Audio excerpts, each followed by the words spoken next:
প্রিয় শ্রোতা, আপনারা শুনছেন রেডিও পডকাস্ট কৈশোরের ভাবনা। কিশোর কিশোরীদের শারীরিক ও মানসিক বিকাশে অস্বাস্থ্যকর খাদ্যাভ্যাস ও বিশৃঙ্খল জীবনযাপন পরিহার করে প্রয়োজনীয় পুষ্টিকর খাবার ও সুস্বাস্থ্য নিশ্চিত করতে করণীয় কি, তা নিয়ে শুরু করছি আজকের পর্ব। কিশোর কিশোরীদের পুষ্টিকর খাবার ও সুস্বাস্থ্য উন্নয়নের অধিকার। আজকের অনুষ্ঠানে গ্রন্থনা ও উপস্থাপনায় আছি আমি KM সানাউল হক। রেডিও পডকাস্ট কৈশোরের ভাবনা প্রচারিত হচ্ছে শিশু ও নারী উন্নয়নে সামাজিক সচেতনতামূলক কার্যক্রমের আওতায় ইউনিসেফের সহযোগিতায় বাংলাদেশ বেতার কক্সবাজার থেকে। এই অনুষ্ঠান রেডিও সেটে এবং মোবাইল ফোনে শুনতে টিউন করুন FM 100.8 মেগাহার্জে। এছাড়া ফেসবুক পেজ এবং ইউটিউব থেকেও পরবর্তীতে এই অনুষ্ঠান শুনতে পারবেন।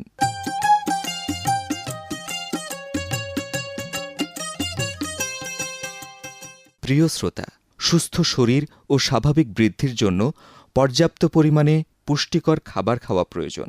বিভিন্ন বয়সে সুষম খাদ্যের চাহিদা ও প্রয়োজনীয়তা ভিন্ন ভিন্ন হয়। কৈশোরে ছেলে ও মেয়েরা দ্রুত বেড়ে ওঠে।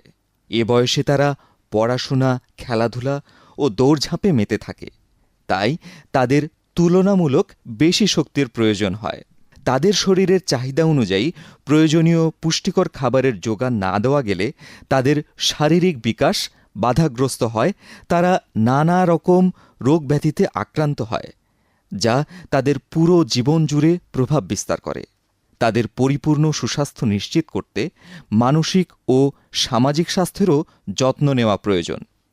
এ সময় কিশোর কিশোরীরা তীব্র আবেগ ও অনুভূতি সম্পন্ন হয়। তাদের অহেতুক ভয় ও দুশ্চিন্তা থেকে মুক্ত রেখে আত্মবিশ্বাসী করে তুলতে সহমর্মিতার হাত বাড়িয়ে দেওয়া অভিভাবকদের একান্ত কর্তব্য। শারীরিক, মানসিক ও সামাজিক স্বাস্থ্য কিভাবে সুস্বাস্থ্যকে প্রভাবিত করে এবং একজন কিশোর কিশোরী নিজে কিভাবে তার সুস্বাস্থ্যে ও সুরক্ষায় ভূমিকা রাখতে পারে, সেই গল্প শুনুন আমাদের স্টুডিওতে উপস্থিত কিশোর কিশোরীদের কাছ থেকে।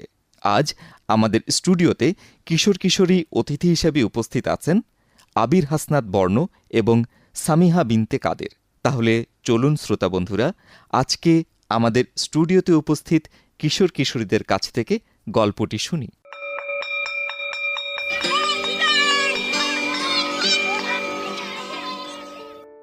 আমাদের বন্ধু আনিকা দেখতে কিছুটা রোগা।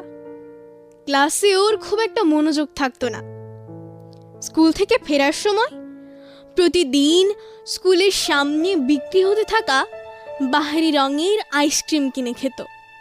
ও বলতো এগুলো খেলে জিউবাই যে রং হয় সেটা নাকি দেখতে ওর খুব ভালো লাগে।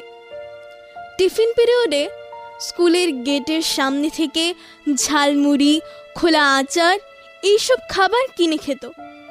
ওর মা প্রতিদিন ওকে যে টিফিনের খাবার দিত সেগুলো তখন না খেয়ে রাস্তায় ফেলে দিয়ে বাসায় ফিরত। বাইরের এ ধরনের অস্বাস্থ্যকর খাবার খেতে আমরা ওকে নিষেধ করলেও কারও কথা সে শোনেনি। বিকেলে যখন আমরা খেলতে বের হতাম তখন সে আমাদের সাথে খেলাধুলা করতো না। বলতো ওর নাকি দৌড়াদৌড়ি করতে ভালো লাগে না। মাঝে অবশ্য ওর মা কয়েকবার ওকে খেলতে নিয়ে এসেছিল, কিন্তু ও অল্পতেই ক্লান্ত হয়ে পড়ে। আমাদের সাথে তাল মেলাতে পারতো না বলে খেলাধুলায় আনন্দ পেত না। ও বলতো এর চেয়ে নাকি ভিডিও গেমসে অনেক মজার। প্রায়ই নাকি রাতভর মোবাইলে নানা রকম গেমস খেলতো। এটা অবশ্য ওর মা একদমই পছন্দ করতো না। তাই প্রায়ই বাসার পরিবারের সবার সাথে মনোমালিন্য হতো। মাঝে অনেক দিন আনিকা স্কুলে আসেনি। একদিন ওর মা ওকে স্কুলে নিয়ে এলো। দেখলাম ও আগের চেয়ে অনেক রোগা হয়ে গেছে। ওকে যখন জিজ্ঞেস করলাম, কি রে, কি হয়েছিল তোর, এতদিন স্কুলে আসিসনি কেন, উত্তরে শুধু বলল এমনি। বুঝলাম ও কথা বলতে আত্মবিশ্বাস পাচ্ছে না। টিফিন পিরিয়ডে ওর ভেতর কেমন জানি অস্বস্তি বোধ লক্ষ্য করলাম। তখন আমরা কয়েকজন বন্ধু মিলে ওকে কাছে টেনে নিয়ে ওর সাথে টিফিন খেতে বসলাম। তারপর ধীরে ধীরে ও আমাদের জানালো একদিন সে খুব অসুস্থ ছিল, হাসপাতালে ভর্তি হতে হয়েছিল। অনেক পরীক্ষা নিরীক্ষা করে জানা গেছে ওর টাইফয়েড হয়েছিল। এছাড়াও শরীরে পুষ্টি ও রোগ প্রতিরোধ ক্ষমতার অনেক ঘাটতি রয়েছে। তাই ডাক্তার ওকে অস্বাস্থ্যকর খাবার পরিহার করে নিয়মমাফিক পুষ্টিকর খাবার খাওয়ার পরামর্শ দিয়েছিলেন। একই সাথে পর্যাপ্ত ঘুম আর খেলাধুলা ও শরীরচর্চা করতে বলেছিলেন।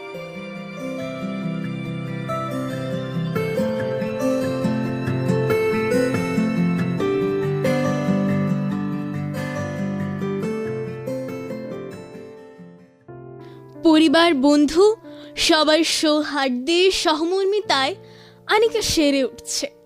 ও নিজের ভুলগুলো বুঝতে পেরে খাদ্যাভ্যাস পরিবর্তন করেছে এবং শৃঙ্খলিত জীবন যাপন করছে। আনিকা এখন ক্লাসে এবং খেলার মাঠে সবার সাথে সমান তালে সানন্দে এগিয়ে চলেছে। প্রিয় শ্রোতা, এতক্ষণ অস্বাস্থ্যকর খাদ্যাভ্যাস ও বিশৃঙ্খল জীবনযাপনের প্রভাব এবং এগুলো পরিহার করে পুষ্টিকর খাবার গ্রহণের মাধ্যমে সুশৃঙ্খল জীবনযাপনে সুস্বাস্থ্য নিশ্চিত করা প্রসঙ্গে কিশোর কিশোরীদের গল্প শুনলেন। আমাদের সমাজে এখনও আনিকার মতো অনেক শিশু ও কিশোর কিশোরী নানা কারণে প্রয়োজনীয় পুষ্টিকর খাবার গ্রহণ করছে না, যা তাদের সুস্বাস্থ্যের পথে এক বড় বাধা হিসেবে দাঁড়িয়েছে, যা কোনোভাবেই কাম্য নয়। কিভাবে শিশু ও কিশোর কিশোরীদের জন্য পুষ্টিকর খাবার গ্রহণের মাধ্যমে সুস্বাস্থ্য নিশ্চিত করে বেড়ে উঠতে সহায়তা করা যায়, তা নিয়ে এখন স্টুডিওতে উপস্থিত কিশোর কিশোরী অতিথিগণ মতামত বিনিময় করবেন। প্রিয় শ্রোতা, খাদ্য আমাদের শারীরিক ও মানসিক বিকাশে গুরুত্বপূর্ণ ভূমিকা রাখে, কিন্তু সব ধরনের খাদ্যই কি এই বিকাশে সমানভাবে সহায়ক? বয়স উপযোগী, নিরাপদ, পুষ্টিকর, সুষম খাদ্যের পরিকল্পিত অভ্যাস আমাদের সুস্থ ও সবল জীবন গড়ায় সাহায্য করে। আবার এর অভাবে নেতিবাচক প্রভাব পড়ে রোগ ব্যাধি হয়। শ্রোতা বন্ধুরা, নিরাপদ খাবারের অভ্যেস গঠনের সাথে সাথে এর সম্পূর্ণ পুষ্টিগুণ বজায় রেখে খাওয়া জরুরি। আমরা অনেক সময় স্বাস্থ্যকর পদ্ধতিতে খাবার তৈরি বা সংরক্ষণ না করার কারণে খাদ্যের সম্পূর্ণ পুষ্টিগুণ থেকে বঞ্চিত হই। অথচ একটু সচেতন হলেই আমরা যে কোনো খাদ্যের পুষ্টি বজায় রেখে সেটা খেতে পারি।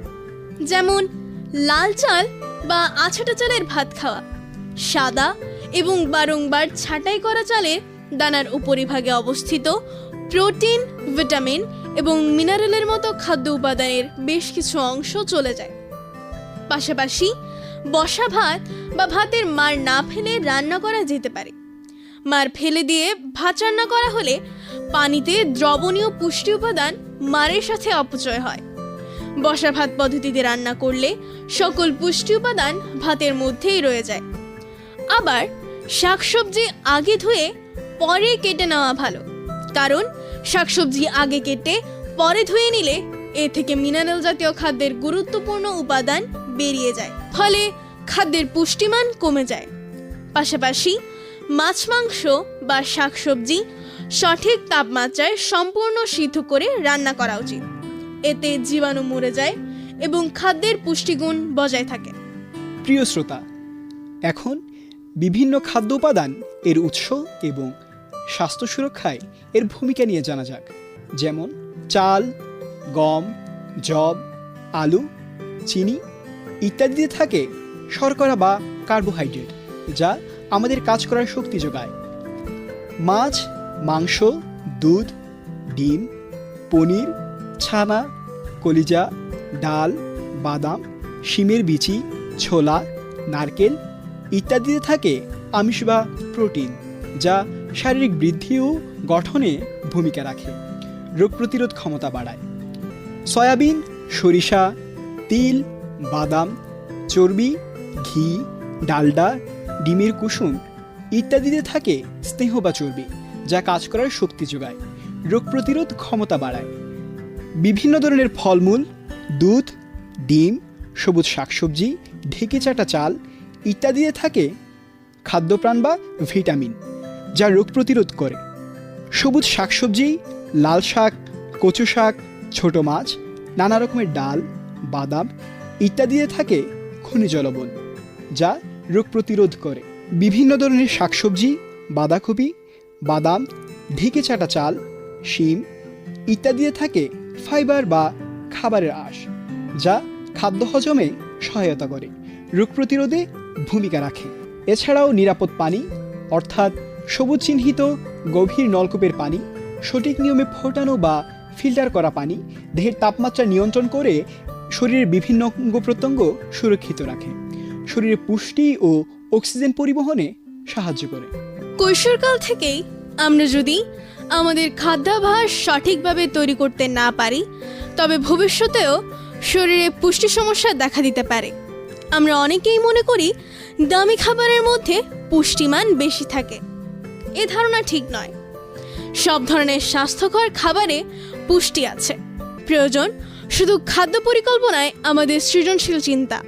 প্রতিটি দেশের জলবায়ুর উপর ভিত্তি করে বিভিন্ন খাদ্যশস্য, মাছ, শাকসবজি ও ফল উৎপন্ন হয়। আমাদের দেশীয় সহজলভ্য ও কম দামে পাওয়া যায় এমন খাদ্যশস্য, মাছ, শাকসবজি ও ফল দিয়েই আমাদের পুষ্টির চাহিদা মেটাতে পারি। এতে যেমন আমাদের পুষ্টির চাহিদা পূরণ হয়, তেমন খরচও তুলনামূলক অনেক কম হয়। তবে এজন্য পরিবারের খাদ্য পরিকল্পনার সাথে যারা জড়িত তাদের সচেতনতা গুরুত্বপূর্ণ। আমরা নিজেদের পরিবার, প্রতিবেশী ও আত্মীয়দের মধ্যে সহজলভ্য ও কম দামি খাবার সম্পর্কে সচেতনতা তৈরি করতে পারি। সচেতনতার সাথে সঠিক খাদ্যাভ্যাস চর্চায় আমাদেরকে ভবিষ্যৎ পুষ্টি সমস্যা থেকে রক্ষা করবে। এতে আমরা এদেশের নাগরিক হিসেবে জাতীয় পুষ্টিমান উন্নয়নে অবদান রাখতে পারি। আমাদের ভালো থাকার জন্য, শারীরিক সুস্থতার জন্য প্রয়োজন হচ্ছে শারীরিক ফিটনেস।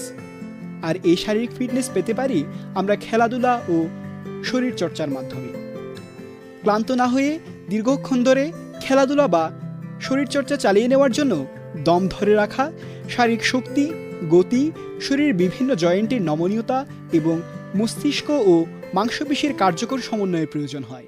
আর এই দম, শক্তি, গতি ও নমনীয়তার সমন্বয়ই হলো শারীরিক ফিটনেস। শারীরিকভাবে ভালো না থাকলে তা মনের উপর নেতিবাচক প্রভাব ফেলে। আবার এই প্রভাব থেকে নিজের প্রতি বা অন্যদের প্রতি ভালোবাসা, সহমর্মিতা কিংবা দায়িত্ব পালনে অনীহা কাজ করে। শরীর বা মন ভালো না থাকলে খেতে ইচ্ছে হয় না, খেলাধুলা কিংবা অন্যদের সাথে আনন্দ ও গল্প করার আগ্রহ কাজ করে না। আবার মা বাবা, অন্যান্য আপনজন কিংবা বন্ধু বা সহপাঠীদের সাথে ভুল বোঝাবুঝি বা মনোমালিন্য হয়। ফলে অনেক সময় যেমন মন খারাপ হয়, তেমনই শরীরে ও মনে শক্তি কমে আসে। যখন আমরা শরীর, মন ও পারস্পরিক সম্পর্কগুলি নিয়ে ভালো থাকি, তখনই আমরা সম্পূর্ণভাবে ভালো থাকি। আমরা যখন শারীরিক, মানসিক, সামাজিক স্বাস্থ্যকে একসাথে ভালো রাখতে পারবো, তখনই কেবল সুস্বাস্থ্যের অধিকারী হতে পারবো।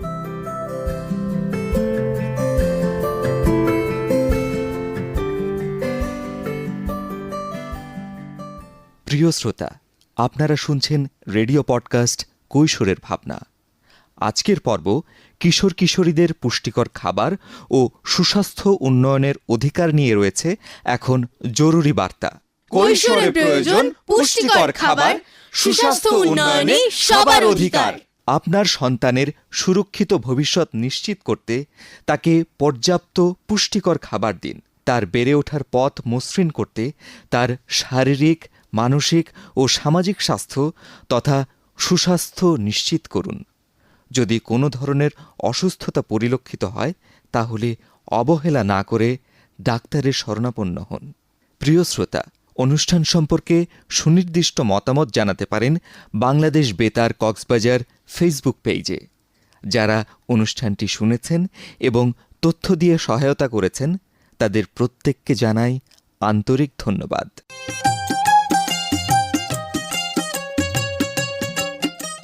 প্রিয় শ্রোতা, আজকের মতো এখানেই বিদায় নিচ্ছি।